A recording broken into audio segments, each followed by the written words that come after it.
need to stand up, get better warning, which makes me know where we align what's left to be done. Et la Direction générale d'appui aux Sénégalais de l'extérieur. Oui, tout à fait. C'était ce mercredi à Mbour, à l'espace Sénégal Service de Mbour. Le directeur général Sénégal Numérique SA et son homologue des Sénégalais de l'extérieur, M. François Gaye, ont signé, ont entériné donc, ce partenariat qui est très important pour tout type de migrants parce que ça permet d'avoir des points focaux dans les bureaux d'appui et d'orientation des Sénégalais de l'extérieur au niveau des espaces Sénégal Service. Donc c'est une présence territoriale qui leur permet en tout cas de donner toutes les informations et on parle même parfois de financement, de formation et tout cela. On va aller plus loin avec ce reportage que je vous propose. C'est un reportage que tu nous proposes carrément? Oui, c'est un reportage. C'est pas des extraits? Non. Bonne nouvelle pour nos compatriotes de la diaspora. Ce mercredi 16 mars, à Mbour, au niveau de l'espace Sénégal Service, les bases d'un partenariat ont été entérinées entre Sénégal Numérique et la Direction générale d'appui aux Sénégalais de l'extérieur, la DGASE. Ce partenariat résulte de la volonté des deux entités à mettre en place des cadres favorisant l'accueil, l'orientation et le suivi des migrants de retour ou potentiels candidats au départ. Ce projet nous permet aujourd'hui d'installer 32 points focaux dans les départements du Sénégal. Et il s'agit aussi d'être en proximité avec ces Sénégalais, ces migrants de retour ou ces potentiels migrants. Aujourd'hui, ils ont la possibilité d'aller dans les Sénégal Service pour pouvoir trouver des conseils, une formation ou un appui financier qui pourra leur permettre de développer leurs activités économiques. Donc ce projet est très important pour le ministère des Affaires étrangères, vu que c'est la première fois que le ministère des Affaires étrangères se déploie au niveau national à travers ces BAOS. Donc nous appelons vraiment cette jeunesse sénégalaise à venir vers les Sénégal Service pour avoir beaucoup plus d'informations sur les services que nous offrons. Ce partenariat permettra, entre autres, de dématérialiser les procédures de la DGASE et de les rendre disponibles sur les plateformes sénégalservice.sn afin que nos compatriotes de la diaspora puissent effectuer leurs démarches en ligne où qu'ils soient. À partir d'aujourd'hui, ce dispositif sera fonctionnel au moins dans 32 départements et nous comptons le faire, bien sûr, avec leur accord dans tous les départements du Sénégal. Ces espaces sont dédiés à toute l'administration sénégalaise. Tout service qui peut aider les Sénégalais partout où ils puissent se trouver, je pense que ce cadre est un cadre idéal. Donc clairement, nous avons enrôlé aujourd'hui la Direction générale des Sénégalais de l'extérieur avec qui nous comptons collaborer pour donner un service de qualité pour les usagers et également donner un service de proximité. Avec ce partenariat entre deux structures de l'État, c'est la mutualisation des efforts au bénéfice des migrants.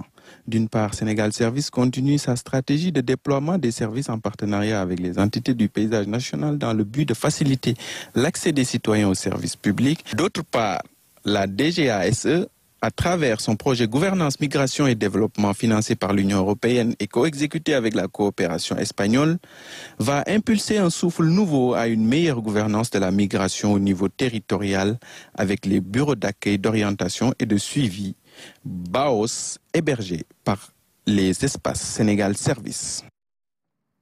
Retour en plateau, on aura réussi cette prouesse. Hassan a repris tout simplement son stylo pour nous produire des reportages. C'est très bien. On est loin des extraits et on aime. Tafa? Merci. Après 48 extraits, on a droit à un reportage. Tu as compté. Tu as compté. Tu as compté. Je lui ai promis qu'aujourd'hui, j'allais être très gentil avec lui et très sage. N'est-ce pas, Ali? Il me l'a demandé avec indulgence. Jusque-là, tout se passe bien? Oui, tout Je va suis bien. gentil. Tout va bien, on a chuté. La chute. On dirait à une bonne. Sérieux? Alune, on te fait un petit coucou au passage. Mon cher Hassan, l'intérêt justement de ce projet, c'est qu'il s'adresse bien sûr aux migrants et à tous ceux qui ont décidé, à tous ces candidats qui renoncent plutôt à l'immigration, qui sont de retour et qui veulent désormais s'installer ici. Mais est-ce que la diaspora aussi est prise en compte dans ce partenariat? Ceux qui sont de l'autre côté, qui ne veulent peut-être pas rentrer? Tout à fait. Le directeur général l'a rappelé lors de la cérémonie. Il y a la plateforme sénégalservice.sn et qui va s'adapter en fonction de ce partenariat pour apporter des réponses clair aux Sénégalais de l'extérieur qui sont encore à l'étranger et qui peut-être souhaiteraient investir ou bien revenir dans leur pays. De manière assez concrète, aujourd'hui, dans les espaces Sénégal Service, ces personnes vont sur place et trouvent des interlocuteurs qui peuvent les aider dans différentes démarches, c'est ça? Oui, tout à fait. Il y a l'orientation, il y a l'accueil, il y a le financement, la formation et tout cela. Financement de projet? Voilà. Et les bureaux d'accueil et d'orientation des Sénégalais de l'extérieur existent et sont créés par le directeur général, la Direction générale d'appui aux Sénégalais de l'extérieur. Mais la nouveauté, c'est qu'ils vont s'implanter dans les espaces Sénégal Service parce que ça leur permet d'avoir une palette territoriale beaucoup plus large. Oui. Actuellement, ils sont dans 32 départements. Et ils envisagent d'étendre ça dans tous les départements, tout simplement. Oui, et puis il faut rappeler également que dans ces espaces Sénégal Service, il y a le pôle emploi qui y est déjà. Finalement, ça va servir à plusieurs fonctions, multifonctions. Tout à fait. Le pôle emploi est très bien représenté même avec la 3FPT pour la formation, la DER pour le financement, l'ANPEJ pour l'accueil et l'orientation surtout des jeunes. Et donc, tout ça, ça permet en tout cas de prendre en charge de manière beaucoup plus efficace la problématique de l'emploi, comme ça a été décidé il y a maintenant 1 an par le président de la République. J'ai une dernière question. Avec le changement institutionnel, si je peux l'appeler ainsi, qui a intervenu, on n'est plus avec l'ADIE, maintenant on parle de Sénégal numérique. Et la semaine dernière, on essayait d'expliquer un tout petit peu aux téléspectateurs ce qui allait changer. On parle beaucoup plus de partenariat. Ce partenariat est-il payant ou dans ce cas spécifique, c'est du donnant-donnant, du gagnant-gagnant, c'est échange de marchandises. Comment ça se passe? Parce que le volet commercial revient. C'est pas payant. Tu as répondu à la question. On parle de partenariat, donc chacun doit y trouver son compte. La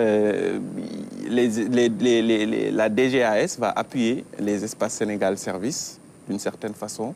Et donc, les espaces vont lui offrir cette présence-là au niveau national. Et avec l'administration, on ne peut parler que de partenariat. Mais on est à fond dans le commercial. Ça, il faut qu'on ait le courage de le dire, quoi. Je voulais que tu précises cela. Mais avec l'administration, il y a moyen de négocier pour des partenariats, c'est ça? Effectivement, tout à fait. Comme avec la RTS, par exemple. Ah, voilà qui nous rassure. Parce que la semaine dernière, on m'a également posé la question avec la RTS, comment ça va se passer? Eh bien, des partenariats sont encore tout à fait possibles entre ces différentes structures. Il est 7h, bienvenue si vous nous rejoignez à l'instant. Commentaire peut-être très rapidement sur ce sujet avec Hassan. Les migrants, les candidats à l'immigration, la diaspora désormais, avec ces espaces Sénégal Service, il y a possibilité d'avoir des interlocuteurs directs. C'est une bonne nouvelle, n'est-ce pas, Fatima? Oui, très bien, c'est une très bonne nouvelle parce que ce qui se passe souvent, quand on est immigré, enfin, quand on veut revenir investir dans son pays, parfois on n'a pas les informations, les bonnes informations. Et vous vivez en France? Oui, excusez-moi de vous... effectivement. Je vis en France, mais souvent on n'a pas toutes les informations. On a envie de faire des choses, on vient, on achète son billet par exemple pour 1 mois ou pour 2 mois, on vient, on nous fait poireauter, on fait tellement de démarches et parfois on rentre sans que n'ait atteint son objectif. Et donc je pense que c'est une très bonne occasion, c'est une opportunité pour les Sénégalais de la diaspora. Et sur les questions migratoires également, ça intéresse forcément le CICR, les migrants qui reviennent et qui trouvent sur place déjà une infrastructure pour pouvoir les accompagner. Ça aussi, c'est idéal. C'est très important.